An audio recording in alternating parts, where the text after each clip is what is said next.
La chapelle centriste se range en grande majorité derrière Alain Juppé.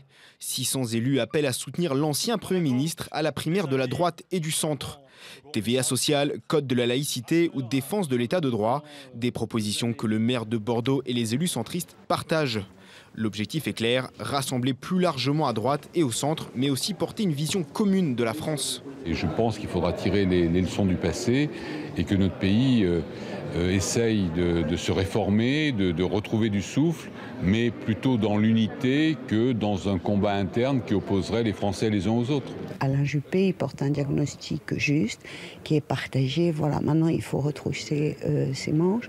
Donc il ne promet pas du sang et des larmes, mais c'est une situation qui est lourde. Mais moi je pense qu'il porte une espérance qui est celle d'un redressement du pays pour tous nos concitoyens. Et c'est ça qui me fait adhérer à sa proposition. Et parmi les différents rassemblements du centre, le Parti radical a majoritairement voté pour Alain Juppé.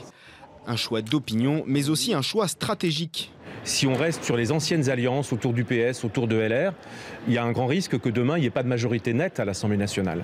Or, le président, pour avoir des résultats et transformer le pays, il lui faudra une majorité large. Ce qui veut dire que des gens qui aujourd'hui se combattent devront demain être partenaires dans une même alliance, dans une même majorité. Et nous pensons que parce qu'Alain Juppé rassemble, il peut être le président de cette nouvelle offre politique. Demain, les 600 élus centristes appuieront leur choix pour Alain Juppé dans une tribune qui sera publiée dans le journal Le Monde.